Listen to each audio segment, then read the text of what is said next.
Next हमारे पास आता है accounting standard 19, accounting for लीजेस। Lease क्या होती है? लीज का मतलब क्या है? लीज एक अरेंजमेंट है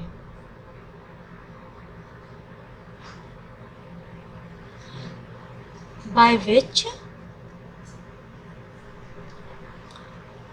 the lessor gives, दो पार्टीज हैं, एक है लेसर एक है Lesi, gives the right to use an asset for given period of time, एक पर्टिकुलर टाइम के लिए, ऐसा नहीं कि हमेशा के लिए दे रहा है, to the lessee on rent, उसने रेंट पे दे दिया। तो हमारे पास क्या हुआ? एक लेसर हुआ, एक लेसी हो गया, ठीक है, दो पार्टीज हो गई, एक लेसर एक लेसी। लेसर कौन है? हु ओन्स एन एसेट, क्योंकि उसने अपने राइट्स दिए हैं। और लेसी कौन है? Who is enjoying that asset but not the ownership, ownership नहीं मिल रही है उसको, ठीक है ना, ओनरशिप नहीं मिल रही है उसको, सिर्फ और सिर्फ उसको राइट टू यूज मिल रहा है। तो हम क्या कहेंगे कि अगर हम लीज को स्पेसिफाई करना चाहें तो दो तरह की लीज है, एक है फाइनेंशियल लीज और एक है ऑपरेटिंग लीज। फाइनेंशियल लीज का मतलब क्या होता है कि जितनी भी ओनरशिप है वो लीगल ओनरशिप नहीं मिल रही है, उसको सिर्फ राइट टू यूज मिल रहा है। मतलब in the financial lease it transfers only the risk and rewards, transfers risk and rewards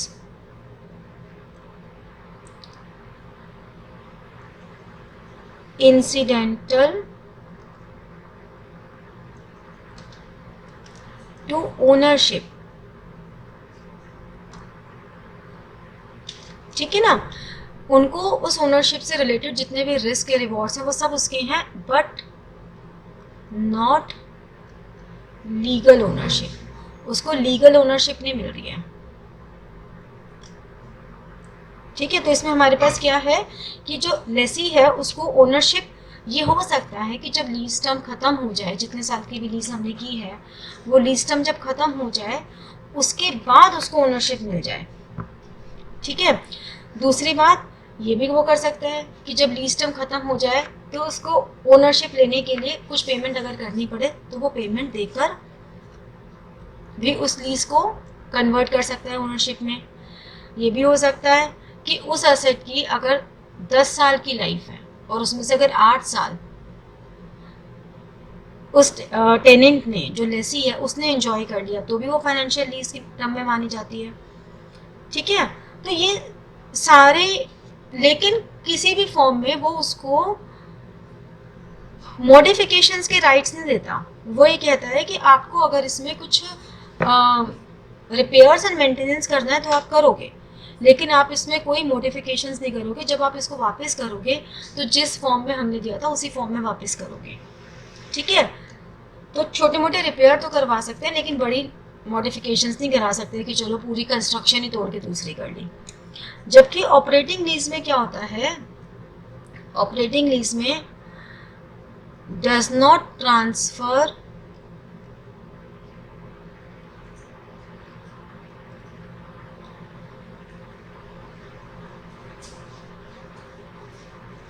substantially all risk and rewards, ऐसा कुछ भी नहीं होते जो इंसिडेंटल टू ओनरशिप हैं।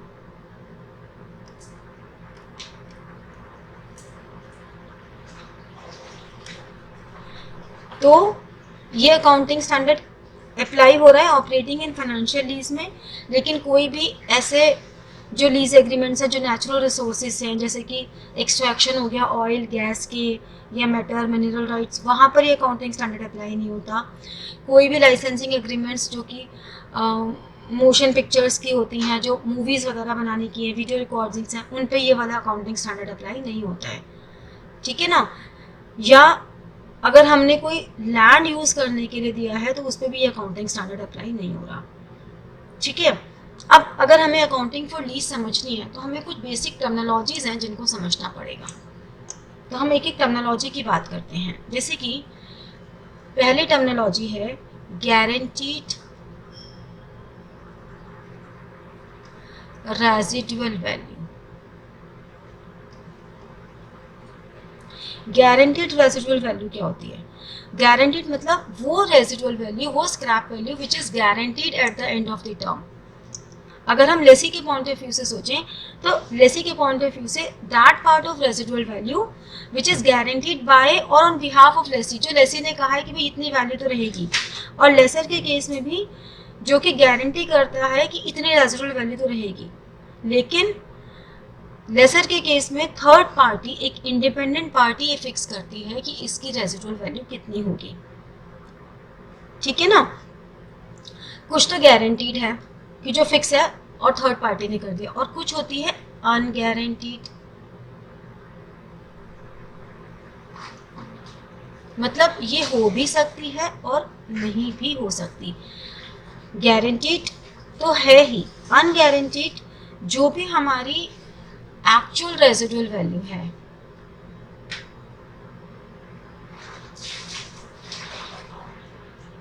और जो इसकी गारंटीड है, उसका डिफरेंस है बेसिकली।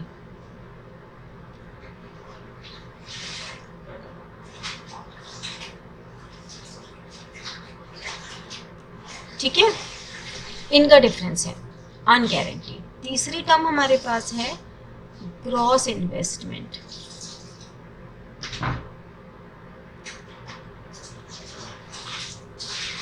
ग्रॉस इन्वेस्टमेंट का मतलब क्या हुआ? जितनी भी मिनिमम लीज पेमेंट है,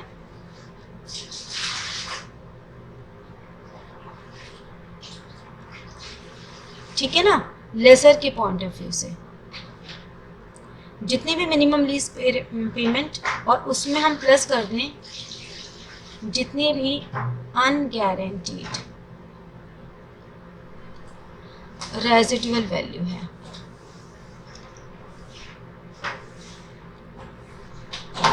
ठीक है ना।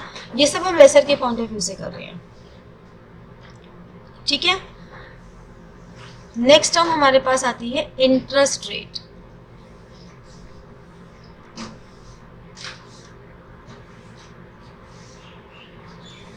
इम्प्लिसिट इन द लीज, किसी भी लीज में कितना इंटरेस्ट रेट हमारा चल रहा है, इसे हम डिस्काउंट रेट भी कह सकते हैं,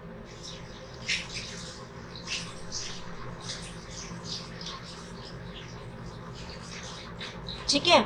ये क्या होता है? ये हमारा होता है प्रेजेंट वैल्यू, जो भी हमारा, हमने ऊपर ग्रॉस इन्वेस्टमेंट कैलकुलेट की थी ना, मिनिमम लीज पेमेंट ये वाली जो की थी, minimum lease payment plus unguaranteed residual value, इसी का अगर हम प्रेजेंट वैल्यू निकाल लें,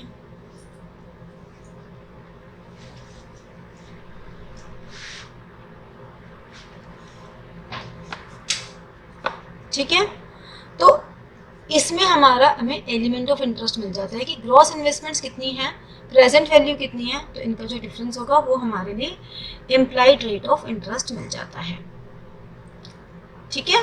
तो ये वो रेट ऑफ इंटरेस्ट है जिस रेट ऑफ इंटरेस्ट पे हम ग्रॉस इन्वेस्टमेंट को स्केल डाउन करके प्रेजेंट वैल्यू में कन्वर्ट कर रहे हैं, that cost of capital, that is called interest rate on which the present value of gross investment is being calculated. Next हमारे पास है कंटिंजेंट रेंट। कंटिंजेंट रेंट का मतलब क्या हुआ कि जो भी लीज रेंट फिक्स हुआ है, lease rent fixed on the basis of percentage of sales जितने भी सेल्स होगी उसका एक फिक्स्ड अमाउंट ऑफ परसेंटेज हम रेंट की फॉर्म में देंगे, ठीक है, या अमाउंट ऑफ यूसेज,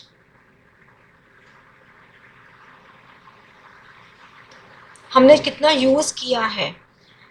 जैसे कि अगर कोई भी प्रॉपर्टी है तो उस प्रॉपर्टी में मान लो गेस्ट हाउस बनाया, तो जितने गेस्ट आएंगे, एक तो हो सकता है फिक्स्ड रेंट हो, और प्लस हम ये भी रख सकते हैं कि जितने गेस्ट आएंगे उसका कुछ अमाउंट ऑफ परसेंटेज हम देंगे, ठीक है, या अगर कोई प्राइस इंडाइसिस हैं तो हम उसके बेसिस पे देंगे, या मार्केट रेट ऑफ इंटरेस्ट है।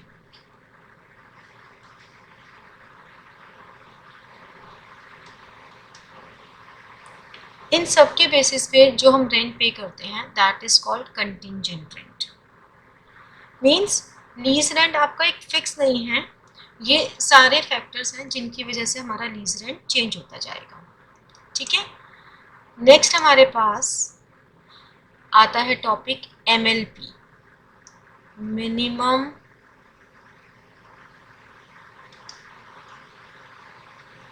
Lease payments, MLP। MLP जो मिनिमम लीज पेमेंट है ये लेसर के लिए अलग होती है और लेसी के लिए अलग, थोड़ा सा ही डिफरेंस है, वैसे ज़्यादा डिफरेंस नहीं है। जैसे कि लेसर के लिए भी टोटल लीज रेंट जो भी रिक्वायर्ड है by lessee over the lease terms. Lease terms में जो भी लीज टर्म्स में एग्रीमेंट में लिखा है कि इतनी रिक्वायर्ड है वो तो होगी, plus any guaranteed residual value,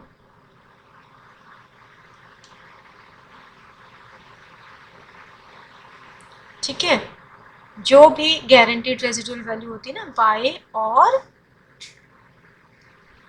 on behalf of Lesi, इसमें से हमने माइनस कर दिया कंटिंजेंट रेंट, और इसमें से हमने माइनस कर दी cost of service and tax to be paid by, या तो उसने पे किया या अगर पे नहीं किया तो रिइंबर्स हुआ, रिइंबर्स्ड टू लेसर, ठीक है। तो जो total lease rent to be paid by lessee over the lease terms ये अमाउंट हो गया, उसमें एनी गारंटीड रेजिडुअल वैल्यू कर दी, कंटिंजेंट रेंट माइनस कर दिया, और cost for service and tax to be paid by reimbursed to lessor हमने minus कर दिया। ये एज इट इज ही लेसी के केस में भी आएगा, एग्जैक्टली सेम लेसी के केस में आएगा। फिर डिफरेंस क्या होगा, एक डिफरेंस होगा कि लेसर के केस में हम लोग एक आइटम और प्लेस कर देते हैं, additional residual value guaranteed by third party, ठीक है। तो लेसर हो या लेसी हो, ये वाले जो आइटम्स हैं total lease agreement, guaranteed residual value, ये दोनों ऐड होंगे, कंटिंजेंट रेंट माइनस होगा, कॉस्ट ऑफ सर्विस और टैक्स माइनस होगा। ये जो चार आइटम है ये चार की चार आइटम इधर भी आएंगी। तो लेसर के लिए एडिशनल क्या रहा, लेसर के लिए ये वाली फिगर सिर्फ एडिशनल रहेगी, ठीक है। ये हमारी सारी मेन टर्म्स हो गई। अब जब मेन टर्म्स हो जाती है ना तो उसके बाद हमें करनी है अकाउंटिंग। अब हम करेंगे अकाउंटिंग फॉर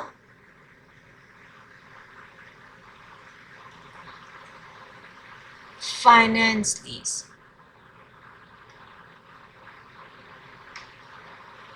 ठीक है, दोनों की बुक्स अलग अलग ही बनेंगी ना। इन दी बुक्स ऑफ लेसी अलग ट्रांजेक्शन्स होती हैं, जबकि इन दी books of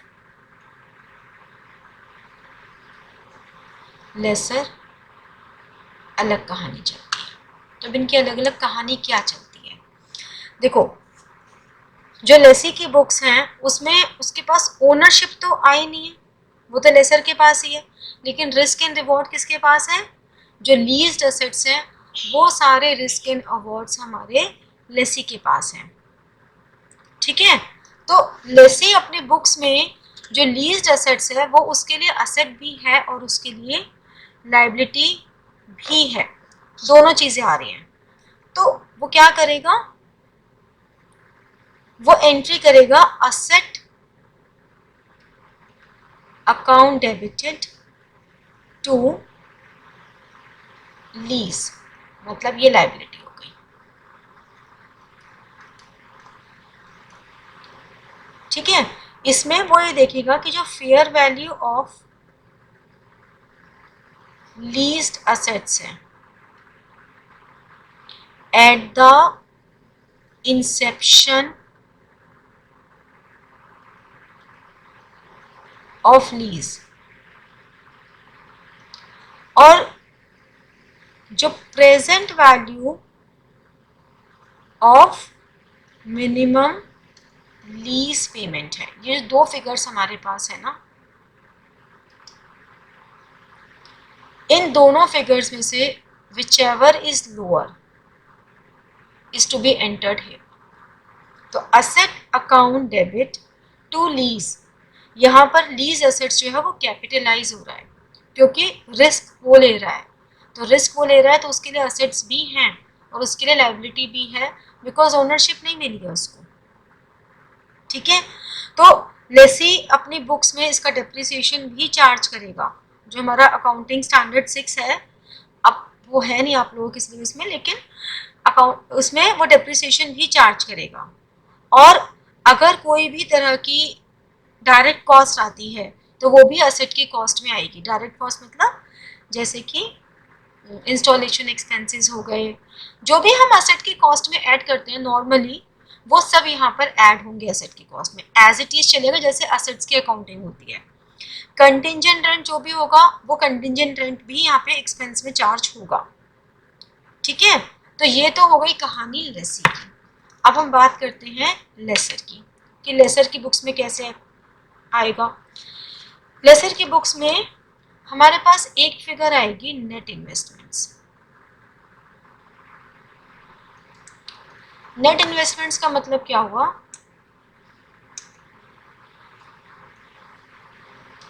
gross investments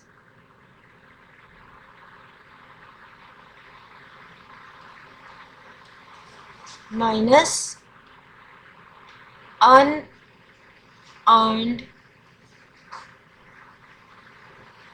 finance income. जो भी हमारी ग्रॉस इन्वेस्टमेंट्स है, ग्रॉस इन्वेस्टमेंट्स क्या होती हैं?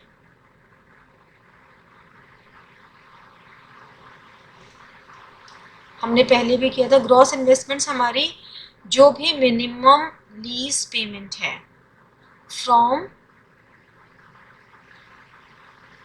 लेसर पॉइंट ऑफ व्यू, उसमें हम ऐड कर देते हैं अनगारंटीड रेजिडुअल वैल्यू। ठीक है, तो वो ग्रॉस इन्वेस्टमेंट्स आ गई, जो भी हमारी मिनिमम लीज पेमेंट है उसमें अनगारंटीड रेजिडुअल वैल्यू ऐड कर दी। और जो ये हमारे पास सेकंड आइटम है अनअर्न्ड फाइनेंस इनकम। अनअर्न्ड का मतलब क्या होता है? जो हमें एडवांस में मिल गया हो। तो जो भी हमारी ग्रॉस इन्वेस्टमेंट है ये वाली, और जो भी हमारी present value of gross investment है इन दोनों का डिफरेंस होगा unearned finance income.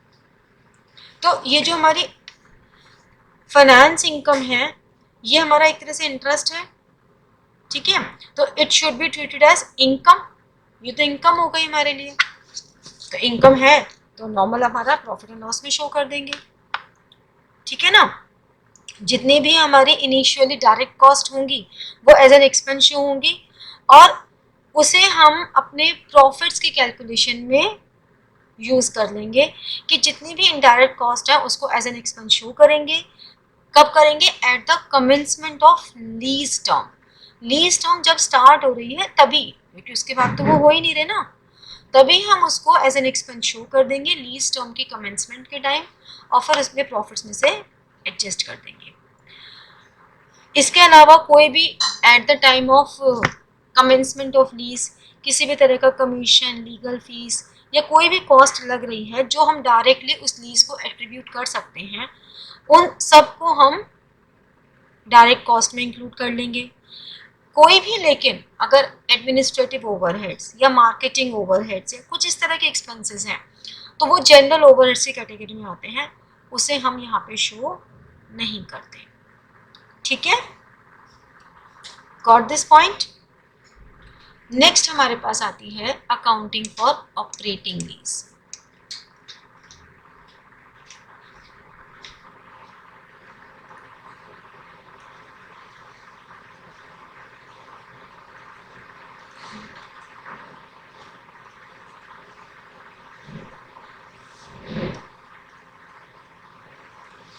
Accounting for operating lease.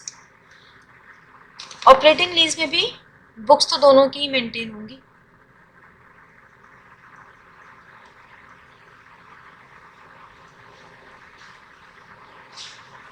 In the books of lesser भी आएगा और इन दी बुक्स ऑफ लेसी भी आएगा।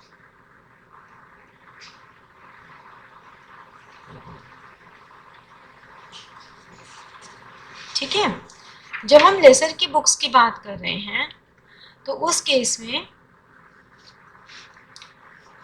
हमें क्या क्या बातें ध्यान रखनी है कि जो भी लीज्ड आउट एसेट है,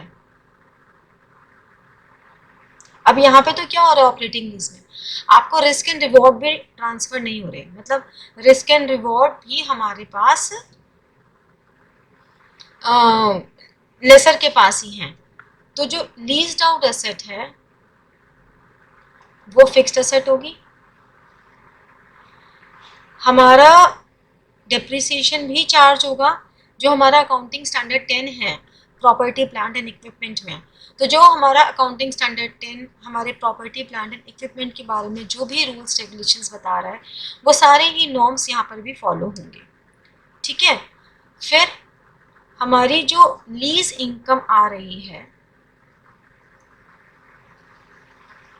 लीज इनकम को हम प्रॉफिट एंड लॉस अकाउंट में एज एन इनकम शो करेंगे, ठीक है, एंड इसको हम सिस्टमैटिकली एलोकेट कर देंगे जो भी इससे इनकम आ रही है और जो भी डेप्रिसिएशन चार्ज हो रहा है, इनको हम, क्योंकि मैचिंग कॉन्सेप्ट भी तो फॉलो करना है ना, any income derive from any source the cost relating to that income should be charge to the income, ठीक है।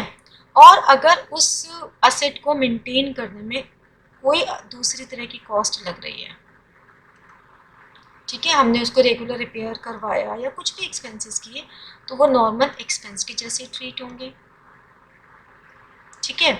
अगर कोई और एक्सपेंसेस हैं जो इनिशियल एक्सपेंसेस हमें लीज को स्टार्ट करते समय इनिशियल डायरेक्ट कॉस्ट जितनी भी है वो या तो इमीडिएटली उसको शो कर दो, इमीडिएटली उसको एज एन एक्सपेंस शो कर दो, और अगर ऐसा लगता है कि नहीं इसको हम डेफर्ड में डालें तो डेफर्ड में डाल दो, ठीक है। तो इन बातों का हमें ध्यान रखना है लेसर की बुक्स में, बिल्कुल वैसे ही एंट्रीज होती हैं जैसे कि एक नॉर्मल एसेट की एंट्री होती है, बिल्कुल वही हमारा अकाउंटिंग ट्रीटमेंट चलता है। कैसे? जैसे कि machine given on operating lease,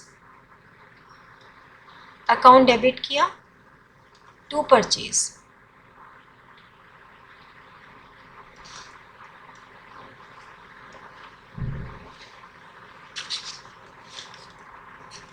ठीक है, तो जो भी मशीन हमने लीज पे दी है उसकी एंट्री हम कर देंगे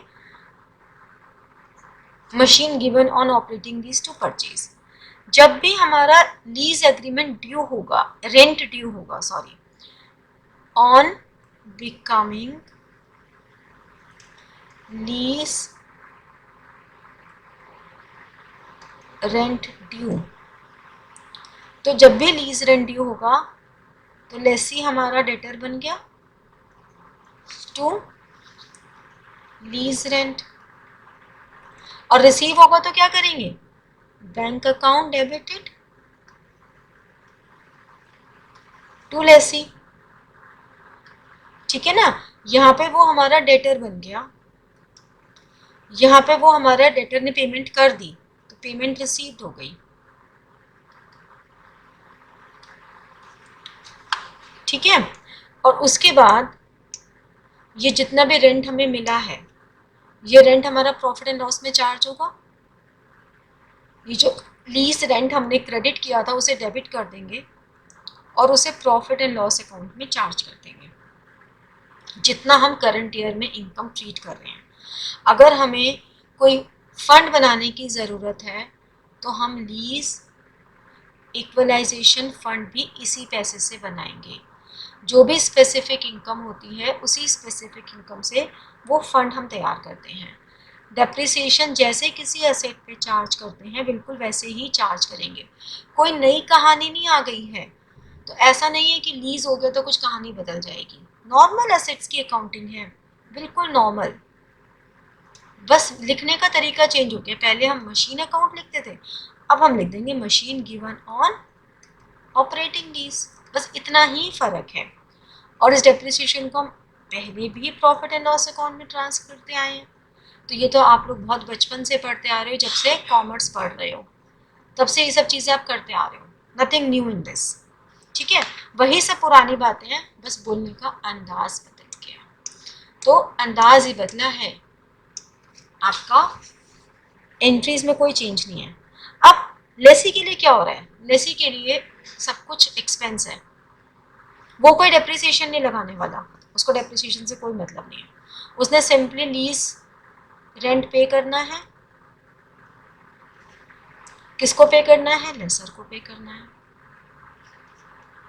अब जब उसने पे कर दिया तो उसने कहा ठीक है, lessor account debited to bank, ये हो गई पेमेंट। फिर उसको अपने प्रॉफिट एंड लॉस में चार्ज करना है, उसने अपने प्रॉफिट एंड लॉस में चार्ज कर दिया। अगर इसने भी लीज इक्वलाइजेशन फंड,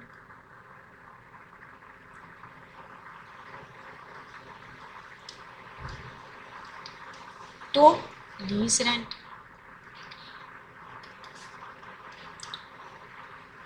ठीक है, जो लास्ट ईयर होगा जब लीज खत्म होगी तो ये जो हम बना रहे हैं ना डिविडेंड इक्वलाइजेशन फंड, ये डिविडेंड इक्वलाइजेशन इसको हम क्लोज कर देंगे और बाकी टाइम में जब तक इसका अकाउंट मेंटेन करेंगे लीज इक्वलाइजेशन, इसको हम बैलेंस शीट में करंट एसेट्स या करंट लायबिलिटीज अगर ये यूज हो रहा है तो उसके अकॉर्डिंगली हम डालते चले जाएंगे। ठीक है, तो ये हमारे पास होता है ऑपरेटिंग लीज। अब एक बात और होती है, आगे की कहानी कुछ ऐसे चली कि जो हमारी लीज है जब वो ख़त्म हुई तो मैंने वो लीज खरीद ली और उसको फिर लीज बैक कर दिया। समझ रहे हो बात कैसे चल रही है? बात ऐसे चली कि ए लेसर है और बी लेसी है, टर्म खत्म हुआ, ए अभी तक उसका ओनर था, ए ने वो सेल कर दी बी को, ठीक है ना, और कंसिडरेशन रिसीव कर लिया।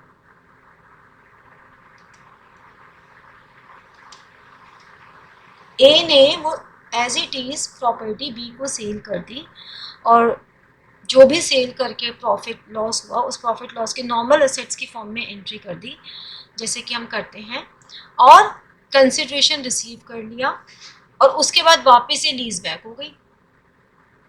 अब बी उसका ओनर बन गया। बी ने क्या कहा, बी ने कहा चलो ठीक है, प्रॉपर्टी ए के पास थी, ए के पास ही रहेगी, बस अब ओनर चेंज हो गया, अब बी ओनर हो गया, बी लेसर बन गया और ये लेसी बन गया। तो कहानी बस ऐसे चेंज हो गई है, ठीक है। तो यहाँ पर हमें थोड़ी सी चीजें देखनी है कि जो हमारी फेयर वैल्यू है हमें उसको देखना पड़ता है। हमें देखना पड़ता है कि हमारी फेयर वैल्यू कितनी थी और हमारी बुक वैल्यू कितनी है। हम प्रॉफिट या लॉस जो भी कैलकुलेट करेंगे वो हम फेयर वैल्यू के अकॉर्डिंगली करेंगे।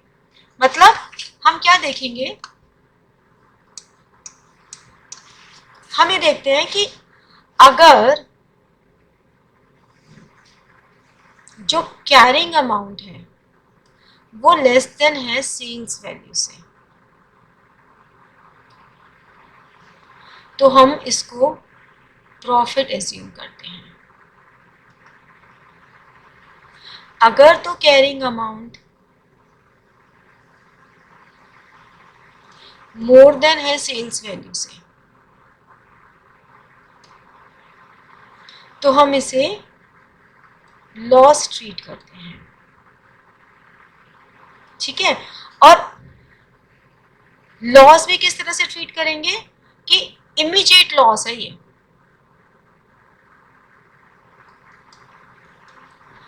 प्लस अगर कैरिंग अमाउंट मोर देन है सेल्स वैल्यू से, ठीक है। तो इस केस में एक और भी बात हो सकती है कि जो भी लॉस आ रहा है उसे हम डेफर कर दें एंड एमोटाइज कर दें,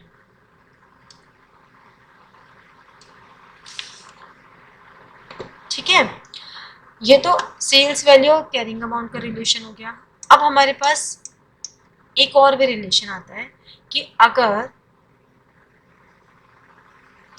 carrying amount is equal to fair value, ठीक है। कैरिंग अमाउंट और फेयर वैल्यू इक्वल है, ये हम बात कर रहे हैं जब sales value is more than fair value, ये मैं आपको बताना। और ये हम बात कर रहे थे ऊपर जो हमने केस डिस्कस किए, ये हमने केस डिस्कस किए जब sales value is less than fair value. तो हमारे पास दो केसेस हैं, एक जब sales value is less than fair value और दूसरा केस हम कर रहे हैं when sales value is more than fair value. तो यहाँ पे क्या हो रहा है, अगर तो कैरिंग अमाउंट फेयर वैल्यू के इक्वल है which will result in profit, profit तो हो ही रहा है इससे, and this profit is amortized, this profit over lease period, जितने टाइम की भी लीज है उस लीज पीरियड में इस प्रॉफिट को हम एमोटाइज कर देंगे। अगर कैरिंग अमाउंट कम है फेयर वैल्यू से, तो उस केस में जो भी प्रॉफिट होगा उसे हम एमोटाइज तो करेंगे, लेकिन हम क्या करेंगे, defer the profit equal to sales price less fair value, ठीक है। जितना ये डिफरेंस होगा ना सेल्स प्राइस और फेयर वैल्यू का, उसको तो डेफर कर देंगे और जो बैलेंस होगा उसको हम प्रॉफिट इमीडिएटली वाला रिकग्नाइज कर लेंगे। तो समझ में आया कैसे बातें चल रही हैं कि अगर तो कैरिंग अमाउंट फेयर वैल्यू के इक्वल है तो उस प्रॉफिट को हम एमोटाइज कर देंगे ओवर द लीज पीरियड। अगर तो carrying amount is less than fair value तो हम ये देखेंगे कि जो सेल्स प्राइस और फेयर वैल्यू का डिफरेंस है उतने प्रॉफिट को तो हम करेंगे डेफर, और बाकी जो भी होगा बैलेंस उसे हम एज अ प्रॉफिट मान लेंगे। अब बात आती है कि अगर carrying amount is more than fair value, तो इसका मतलब लॉस हो गया। तो ये loss should be recognized immediately। ठीक है, अगर कैरिंग अमाउंट फेयर वैल्यू से ज़्यादा है तो it will result in loss. तो ये हमारा लॉस क्या होगा, रिकॉग्नाइज हो जाएगा इमीडिएटली। यहाँ पर कितना इक्वल टू जो हम यहाँ पे फेयर वैल्यू की बात कर रहे हैं, तो ये जितना भी लॉस आएगा carrying amount is more than fair value, तो जितना भी डिफरेंस होगा कैरिंग अमाउंट और फेयर वैल्यू का, ठीक है। और अगर बाई चांस प्रॉफिट आ जाता है equal to selling price less fair value, ये वाला प्रॉफिट आता है, तो इसे हम एमोटाइज कर देंगे। ये बात हमने पहले भी बोली है, लेकिन दोबारा अगर कैरिंग अमाउंट मोर देन फेयर वैल्यू से, तो ये हमारे पास अलग अलग केसेस हैं और इन केसेस के ही क्वेश्चन ज़्यादातर आते हैं। अब अगर हम बात करते हैं इसकी डिस्क्लोजर की, तो जो भी हमारी फाइनेंशियल स्टेटमेंट्स होती हैं उसमें ये ध्यान रखना है कि हमारे बेसिक अकाउंटिंग कॉन्सेप्ट से चलेंगे। मतलब अगर 1 ईयर तक की है तब तो वो करंट में आती है, लेकिन मोर देन 1 ईयर है तो वो नॉन करंट में कैटेगराइज हो जाती है, ठीक है। लेकिन डिस्क्लोजर में भी हमें ध्यान रखना पड़ता है थोड़ा सा फाइनेंशियल लीज का और ऑपरेटिंग लीज का, तो हम इसको भी डिस्कस कर लेते हैं।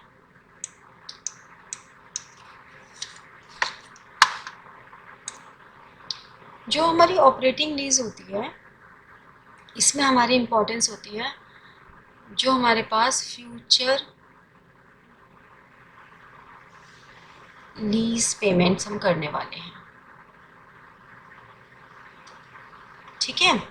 इन एग्रीगेट टोटल हम कितनी पेमेंट करने वाले हैं इन फ्यूचर, जबकि फाइनेंस लीज में हमारी इम्पोर्टेंस होती है जो भी हमारी MLP की वैल्यू है, मिनिमम लीज पेमेंट की वैल्यू है। देखो चाहे ऑपरेटिंग लीज हो या फाइनेंस लीज हो, जो हमारे नॉर्मल असेट्स के डिस्क्रिप्शंस होते हैं, जो भी हमारे लीज एग्रीमेंट्स हैं, फुल डिस्क्लोजर्स हैं, अकाउंटिंग पॉलिसीज़ हैं, वो सब तो हमें शो करना ही करना होता है, वो तो हमें डिस्क्लोज करना ही करना है, तो वो तो principle of full disclosure follow होगा ही होगा, ठीक है। बस थोड़ी सी टर्म्स का डिफरेंस आएगा कि हमें ये देखना है कि ऑपरेटिंग लीज में और फाइनेंस लीज में, ऑपरेटिंग लीज में जो फ्यूचर लीज पेमेंट्स हैं in aggregate in total, and जो फाइनेंस लीज में हमारी MLP है, मिनिमम लीज पेमेंट्स, ये हमें देखना है कि दोनों ही केसेस में क्या, लेसर की बुक्स में भी और लेसर की बुक में भी, दोनों में लेसर एंड लेसी, या तो ये नॉट लेटर देन 1 ईयर ये चेक करना है, या later than 1 year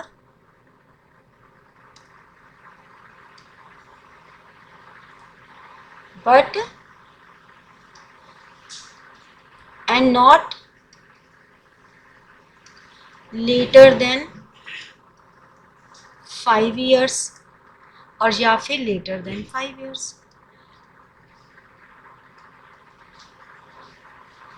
ये हमें डिस्क्लोज ज़रूर करना है कि हमारी जो ये पेमेंट्स हैं, जो भी लीज पेमेंट होगी, देखो ऑपरेटिंग लीज के केस में तो कोई रिस्क होता ही नहीं है, तो लेसी के लिए जो भी वो लीज पेमेंट करा वो P&L में जाए गई, वो हम लोगों ने अकाउंटिंग ट्रीटमेंट में किया ही है, ठीक है, तो उसमें तो कोई बात ही नहीं है। बाकी हमें ये क्लासीफाई ज़रूर करना है कि वो 1 ईयर है, more than 1 year and less than 5 year है, या वो मोर देन 5 ईयर है, ओके।